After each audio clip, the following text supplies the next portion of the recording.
this next material is going to focus on the environment that the firm operates in. We're going to study 4 different operating environments: perfect competition, monopoly, monopolistic competition, and oligopoly. So what it is different environments that a company operates in. You guys know that it's different to be a farmer versus an owner of Applebee's, right? They're different environments, different products, different people, different customers. So what we want to do is break down the unique characteristics of each, because the behavior of the company within different environments is slightly different. We always come back to the basic premise that the firm is out to maximize what? Profits.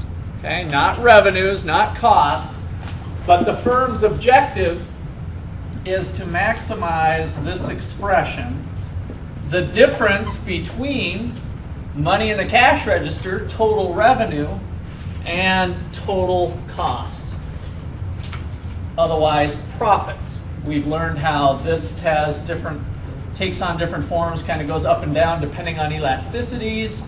We've spent a lot of time in the last chapter learning about different types of costs: implicit costs, explicit costs, fixed costs, variable costs, all kinds of different cost curves that the firm may face, or cost situations. Now we're going to tie all that together. We're going to bring the demand side and the cost side and kind of blend them together and think about the environment that the firm has to operate in. What sort of constraints do they face? So I want to think about there being a spectrum of competition. And at one end of this spectrum is what economists call perfect competition. Perfect competition. At the other end of the spectrum is no competition. You are the only player in town. You have a monopoly.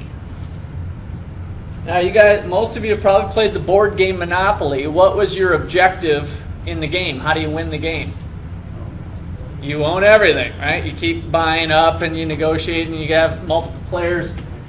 The goal of Monopoly is to become the last player standing that owns everything. You've made everybody else go under, basically. So that is our 2 extremes. Basically, no competition and perfect competition. At these extremes, we've got different characteristics that allow that to happen. Why is there, the economist is saying, why do some industries tend to gravitate towards there only being one firm, while other industries may gravitate towards there being a large number of small firms? Those are all questions that we want to try to tackle in these upcoming 4 chapters. So we're going to spend all of chapter 12 in perfect competition. Then we'll head to chapter 13 for monopoly. And then we get into the hybrids, which covers a lot of companies in between. Chapter 14 will be on monopolistic competition. You can see the whole word is kind of a blending of it. Monopolistic competition. Now look at where I put this on the spectrum, by the way. I should have said that before you guys started writing. Here's dead center of the spectrum. Monopolistic competition is more this way. In fact, you could probably make this hash mark a little more this way too. It's really more like competition than it is like monopoly. So on your spectrum, make sure you kind of bring it this way, because it's more like competition than it is like monopoly. And then, so that'll be chapter 14. And then another hybrid is called oligopoly. Oligopoly. And that'll be chapter 15.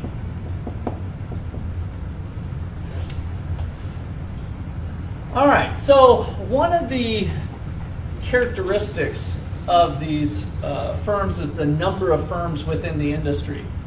So one of our defining characteristics for perfect competition is that there is a large number of sellers.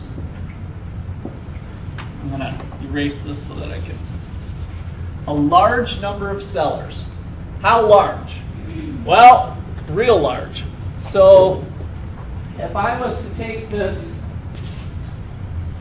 waste paper basket and fill it up to here with water, if I was to fill it up to here with water, and then I take one of Hank's eyedroppers for one of his tests that he does in the laboratory, and I squeeze off one drop of water, would you see the water level rise? That's how big I'm talking about. The drop of water is one company in the whole industry. Each company is relatively insignificant to the overall size of the whole market. So they have no market power. They're relatively small. That's what we mean by perfect competition, having a large number of sellers. Each one is so small relative to the size of the market that their particular production of the good has no real impact. So large number of sellers, characteristic number one. Number two, they are going to be selling virtually identical goods, which we call homogeneous goods. Homogeneous product. So each company's product that they make is basically identical to another company's product. Again, remember, this is that one extreme end of the spectrum. So the products are basically identical. Our last characteristic is that there is free entry and exit. Free entry and exit. That means that it's relatively easy to start up a business and get into the business. It's relatively easy to get out. Entry and exit into the market is fairly free or easy. So those are your three characteristics of perfect competition that we'll work with. Now those, again, in economics, we always got to be careful about the assumptions that are going on. Those are kind of far-fetched, aren't they? Large number of sellers, drop of water in the bucket, homogeneous product, everybody's selling the exact same thing, and it's pretty easy to get into and get out of the market. Can you think of any industries that are close to those characteristics?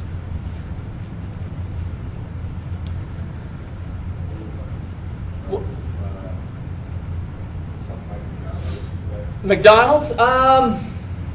Not quite, because I want to really get closer to this homogeneous product. If we look at Wendy's, Hardee's, McDonald's, and Burger King, they're all slightly different from each other. And so that differentiated product is going to be a characteristic of this one when we get to chapter 14. Can you think of any industries where the producers are making virtually identical goods? Shoes. What kind of shoes?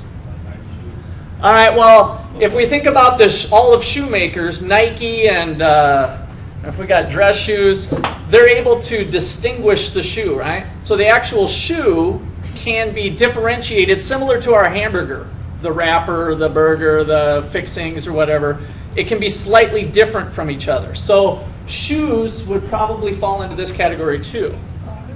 What's that? Cars, same thing. We can slightly take the Ford Taurus and the Chrysler, and it's a four-door sedan, but they have different options, different colors, different tires, different things. They can be slightly different.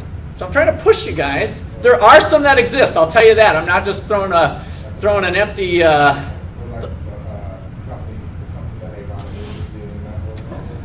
there's other noodle companies that they can do slightly different ingredients. Brad? Milk. Now you're onto something. Milk. Now you go to Walmart, how many milk companies are you going to find?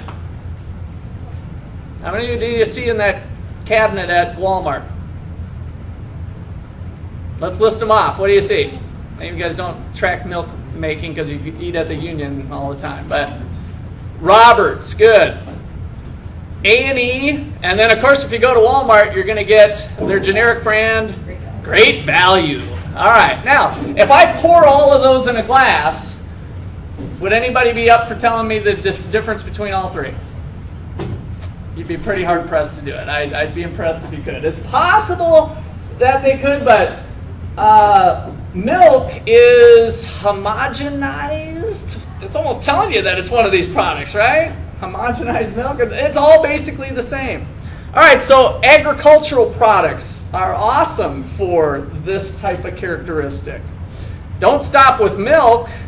What other ag products are homogeneous in nature that a number of different farmers have about the same indistinguishable product?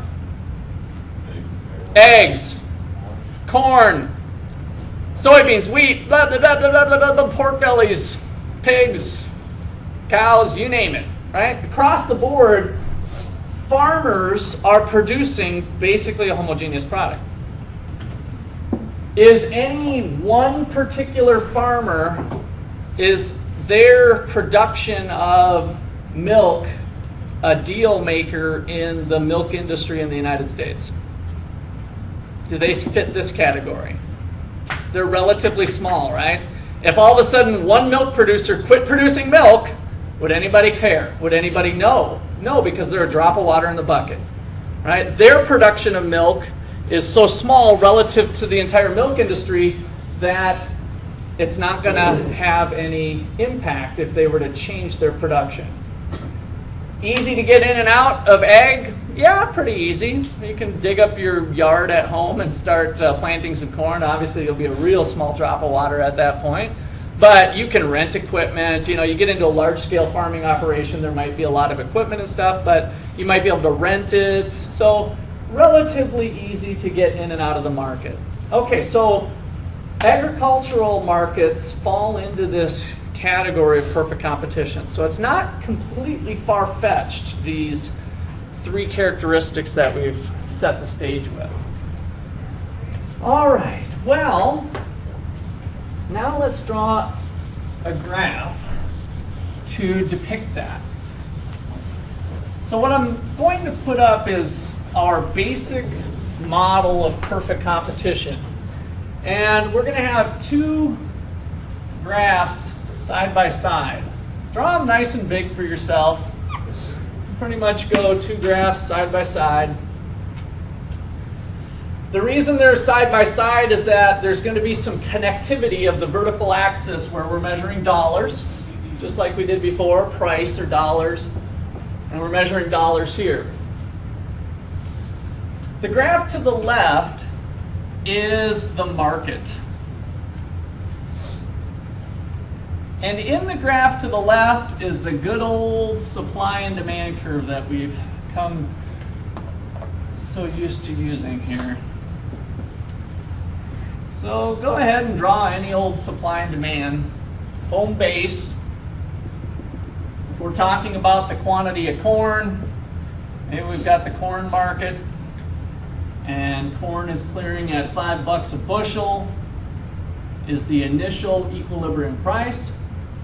And there's maybe 100 million bushels of corn or something going on at this initial equilibrium quantity. Same home base we've dealt with since chapter 3, basic supply and demand. Here's where it gets a little different now. The graph to the right is going to be the representative firm. We're just going to pick out one drop of water out of the bucket.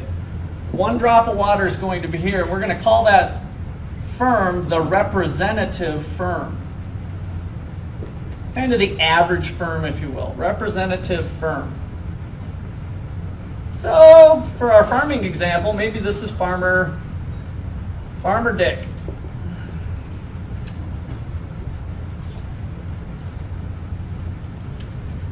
And along the horizontal axis is quantity again, but it's the quantity of Farmer Dick's corn, not the quantity of the market. So we're still measuring corn, but I'm going to put a little q here, little q, instead of big Q, put little q to represent Farmer Dick's corn. All right, so given the circumstances, if Farmer Dick was to take his 100 acres and produce some units of corn of 100, how much could Farmer Dick get for his 100 bushels of corn? $5. The marketplace determines the price, and so Farmer Dick would likely get $5. So now, take your $5 dashed line and extend it over to this market.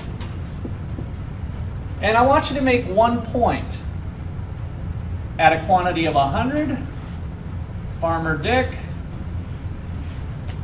could sell all 100 at $5.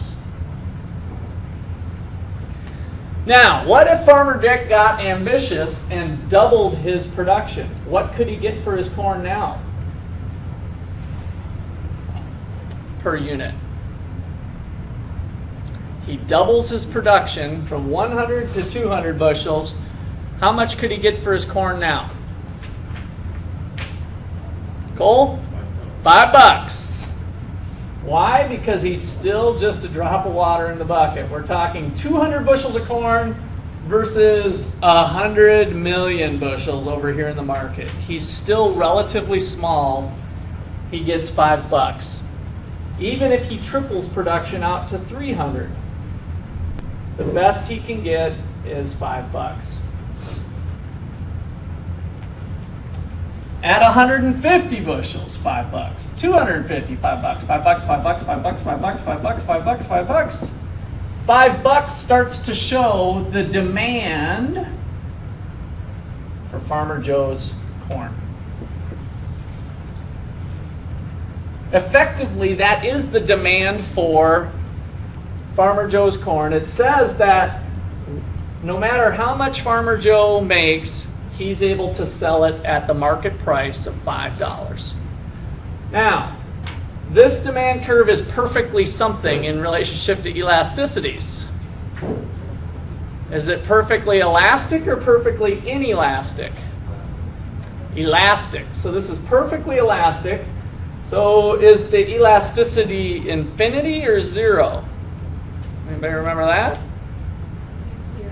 0?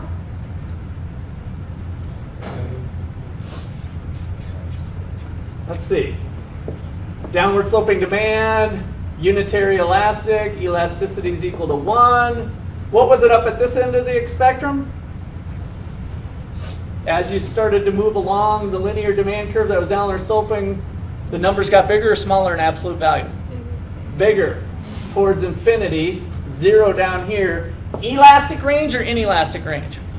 Elastic. Perfectly elastic, infinity. So this is a perfectly elastic demand curve. All right. So there's our demand. It is perfectly elastic. We thought maybe we could forget about elasticities, but it turns out we can't. Perfectly elastic, the elasticity of demand in absolute value is equal to infinity.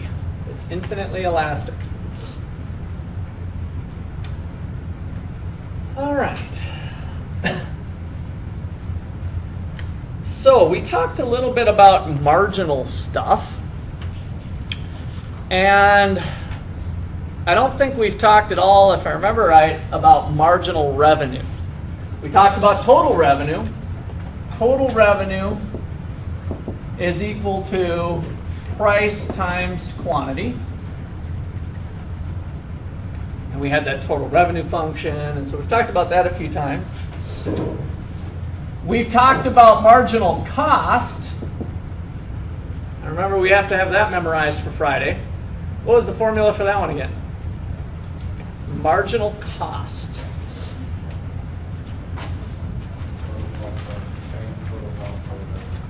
Good, I'm glad you corrected yourself. The change in total cost over the change in quantity. You started saying total cost over quantity, which would be average total cost. And we tried to emphasize the huge difference between the incremental cost when you increase production, which is marginal cost. And so now what I want to think about is the marginal revenue. Because for Farmer Joe, the decision at hand each day is maybe, and maybe farming is not the perfect example of this, but What if I kicked out one more bushel of corn? What would it do for me? In my efforts to maximize profits, what would one more bushel of corn get me in terms of revenue? What is the answer here? So if Farmer Joe is currently at 101 or 100 bushels, I'm kind of asking, well, what if we kicked out 101? What's the additional revenue of the 101st bushel? What is the additional revenue from the 101st bushel?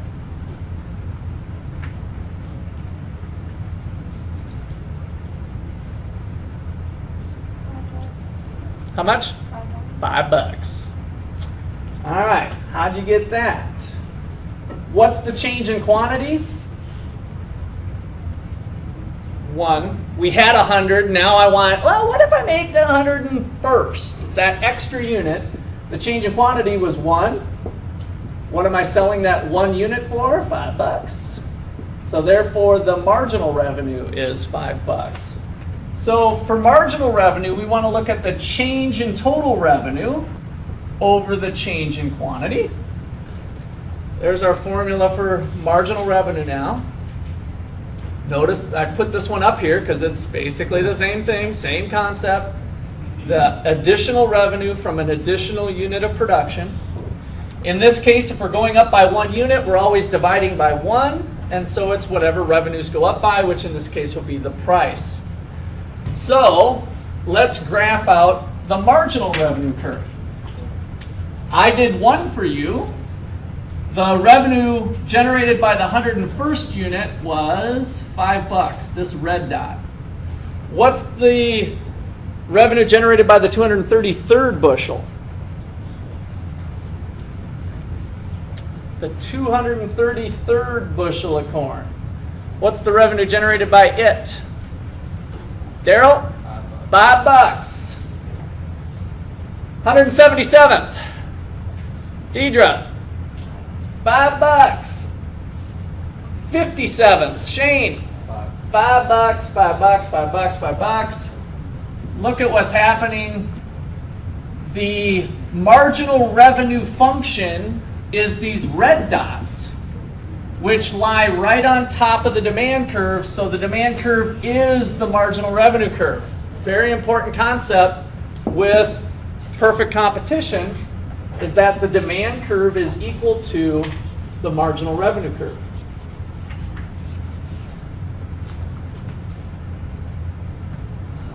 All right, so I want to make sure we're getting this on.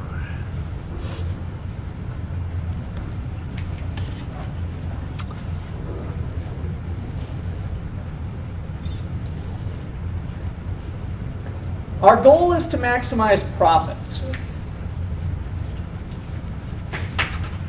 Let's add in some more stuff to our picture.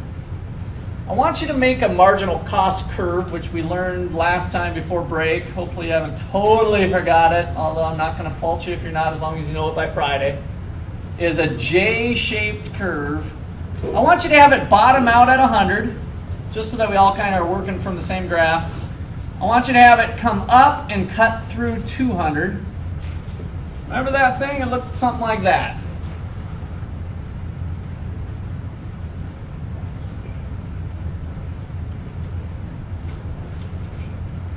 All right.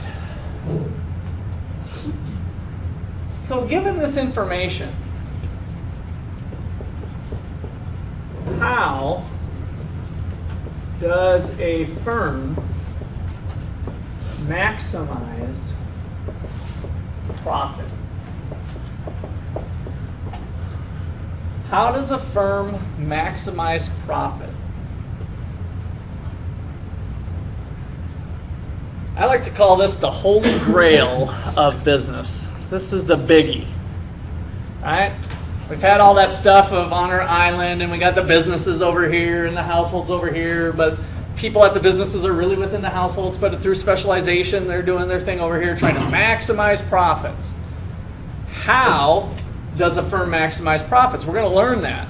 That's a huge lesson that every business would like to know. And you're going to learn it. You're going to be an expert at this. How does a firm maximize profit? Well, what do you think Farmer Joe should make? Let's come back to our graph. How much should Farmer Joe make? Given the information on the board, what would be the optimal quantity? That's within. Now, first of all, can Farmer Joe alter the price? No, we already went through that, right? Drop of water in the bucket, no market power. So we call Farmer Joe a price taker. Farmer Joe has to take the price that the market gives him, no pricing power. So that leaves Farmer Joe with one decision. How much should Farmer Joe make? What do you think? Where should we be? Does average cost play into it? Question was, does average cost play into this? Not right now, not in the question I posed, but it will later. The average cost will be something we'll need. What spot looks good? Less than 100, 100, greater than 100. You know, just talk to me in terms of quantities here. Which one's the best spot to be?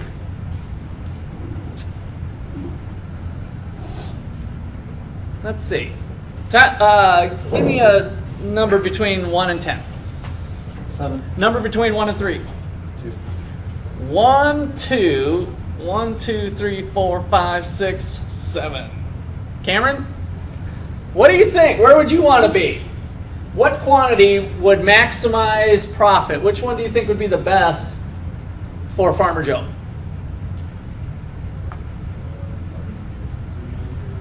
300. Max it out.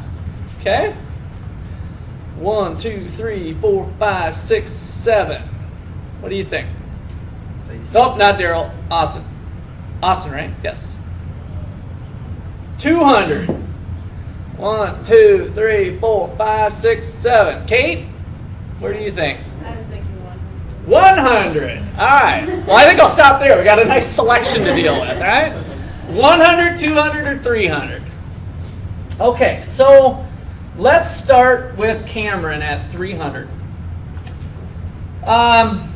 What's going on with the 300th unit in Cameron's analysis? Tell me about the 300th unit. Put on your suffix goggles. Remember those? What's going on with the 300th unit for Cameron at 300 units? What's true about the 300th unit?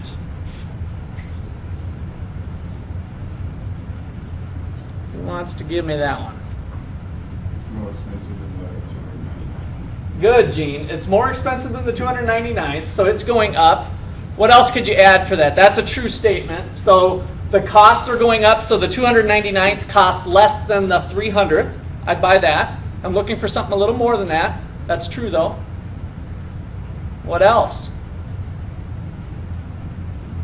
So you're correctly thinking about the M word here. What about the M word here? What's true about the 300th unit?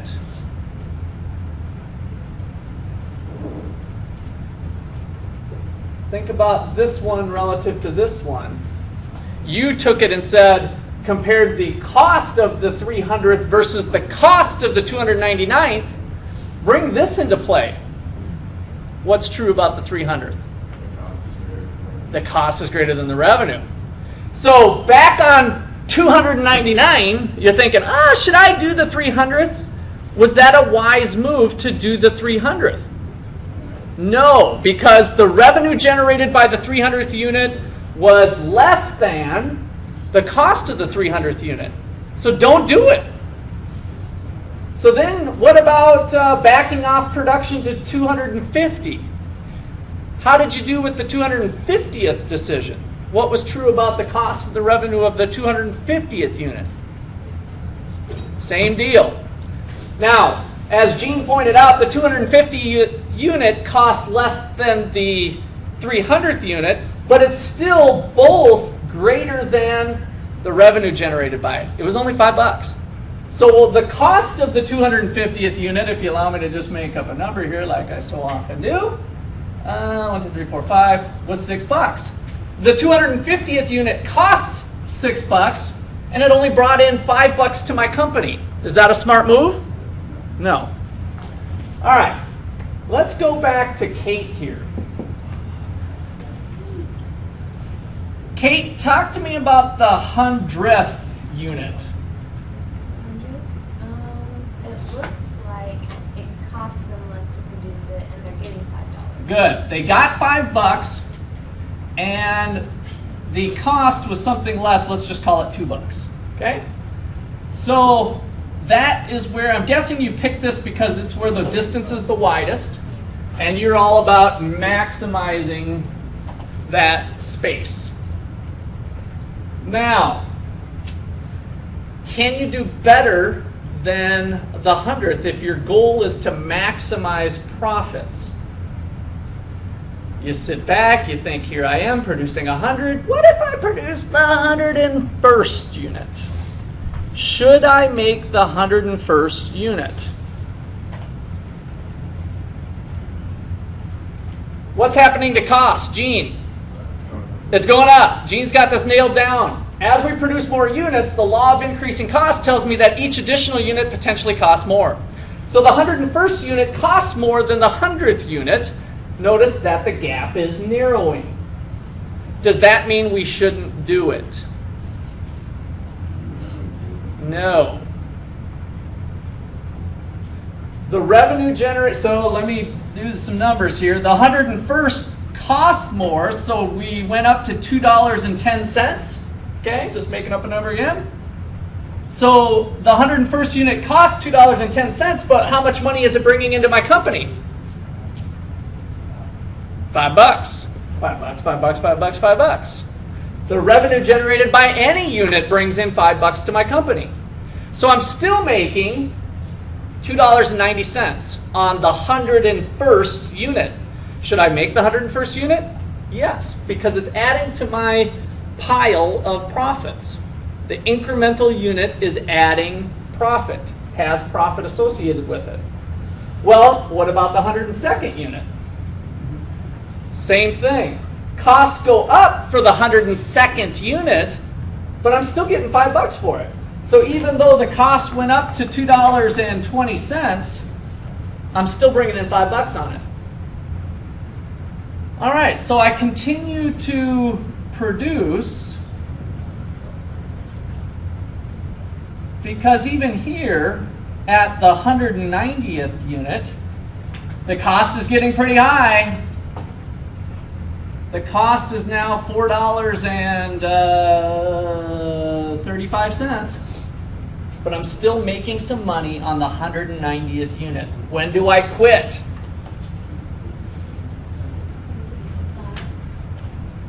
When do I quit? When you're not making any more money on that extra unit. Where does that happen? 200, bingo. The holy grail of profit maximization. Keep producing until the revenue generated by an additional unit produced is just equal to the cost of the last unit. Then you know you've found the optimal unit. So how much profit are you making on the 200th unit? 0. Now, you might say, well, why? That doesn't sound right. I don't want to make 0 profit. Or is 0 profit okay? 0 profit's okay. Good. Shane remembers that one. 0 profit is okay because total costs include what in economics class? Opportunity costs. So we've covered our bases, which means even the 200th unit brings in a normal profit. There's no economic profit, but there's a normal profit. So this is it. 200 is the profit maximizing quantity for Farmer Joe to make, Q star. All right, so if we're above 200, we should back off.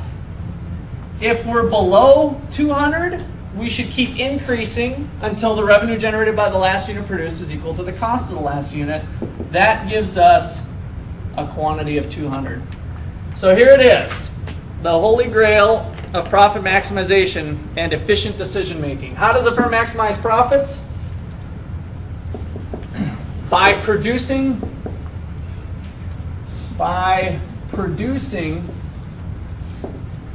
the quantity where the revenue generated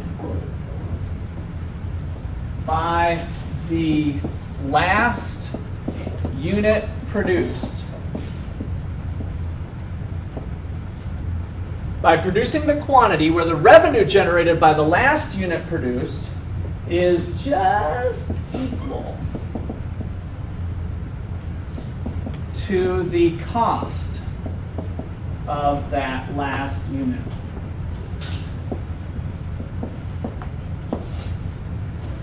By producing the quantity where the revenue generated by the last unit produced is just equal to the cost of that last unit.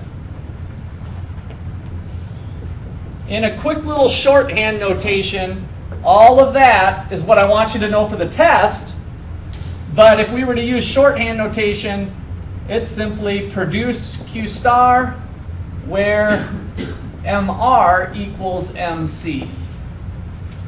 Right there, where the two lines crossed of marginal revenue and marginal cost, it's always going to tell you the profit maximizing quantity.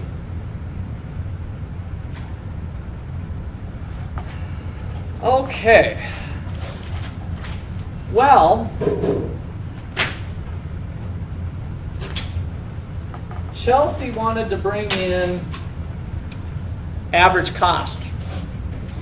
How much money is Farmer Joe made? Or I keep saying Farmer Joe. We called him Farmer Dick today. So Farmer Dick, sorry. How much money is Farmer Dick making?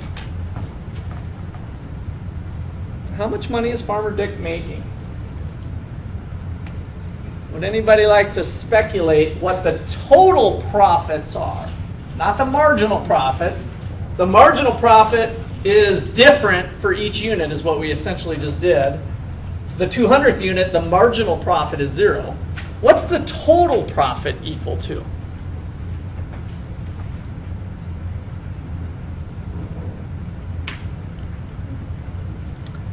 Anybody want to take a stab? For an extra credit point.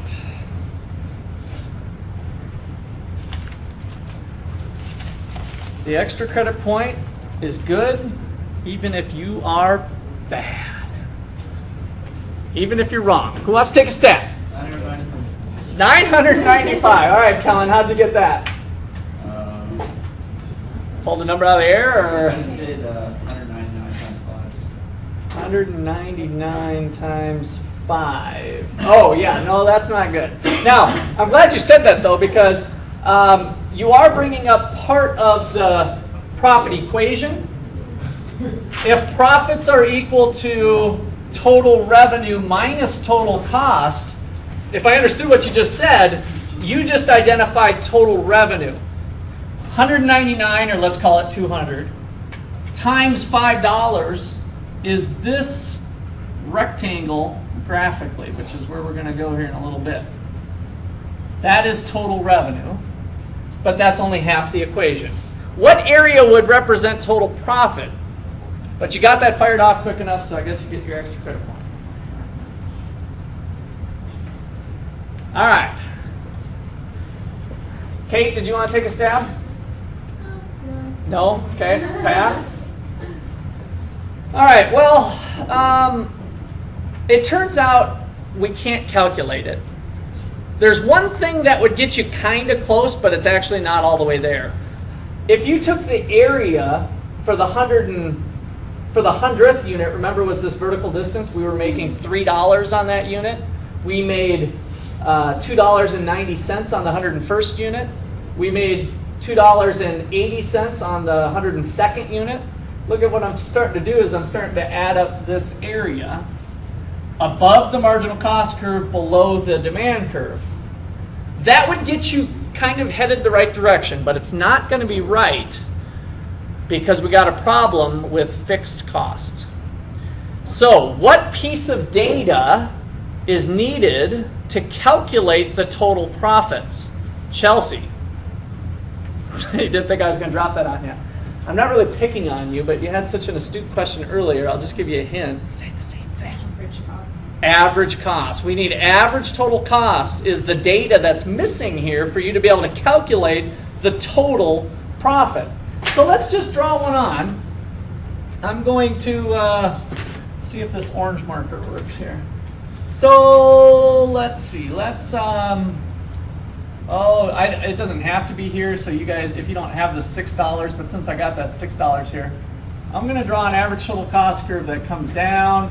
Remember the properties of the average total cost. It cuts, the marginal cost curve cuts through the minimum point of it. Average total cost.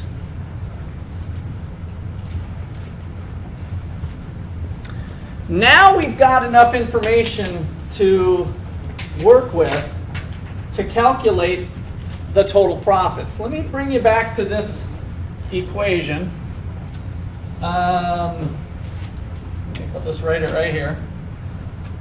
Sorry, you guys are getting kind of low. Let me get this up here.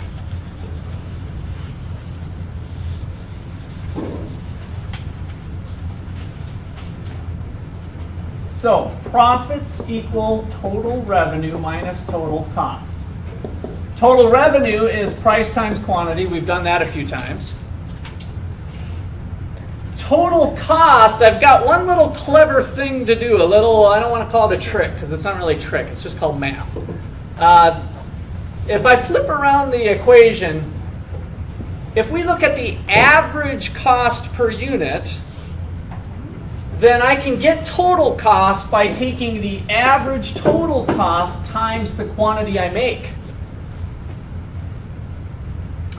This comes from this little equation here. Total cost, average total cost equals total cost divided by quantity, which is where Brian corrected himself early on for marginal cost, but now there's no triangles, no change. So look at, all I'm doing is I'm bringing this Q over to this side and I got it, right? So that's kind of convenient because now I have like terms here. What's that algebra move I can do with these Q's? Factor it out. Get the Q out of there. So this can be rewritten as price minus average total cost times the quantity I make. Now that's the information that you need to calculate total profits. All right, so I told you that this was the profit maximizing quantity, 200, holy grail of business, all that jazz, right? It was so awesome. What's going on with total profits if I produce 200? What's true about this expression for this Farmer Joe if we substitute in 200 here and we use the information that we got? Price, of course, is 5, right? We said they're a price taker at 5. What's going on with this expression of profits? How much money are we making? 0? I see some confused looks, which is good. I want you to be confused at this point so you don't screw it up on Friday. Is this going to kick out something that's positive or negative? Negative. Average total cost is higher than price. Farmer Joe's not even making any money. In fact, he's losing money. He has a loss because I know that the average total cost of producing 200 units, I go up to the average total cost curve because it conveys that information. I hang a left, and assuming if you guys followed what I did here, if this was at 6, this is going to be a little bit higher than 6, $6.10. So on average, I'm losing $1.10 per unit. So if I plug in these numbers here, I got 5 minus $6.10 times my quantity of 200. I'm losing $1.10 negative times 200. So we got $220 or something like that. I'm losing some money. I have a loss. Well, that was real great, Holy Grail. Nice work, McCullough. What's true about that loss? What's true about that loss? In other words, the loss would maybe signal you to change your behavior. What if you produce a little less? What's going to happen to that loss? What if you produce a little more? That one's a little bit easier to pick up on.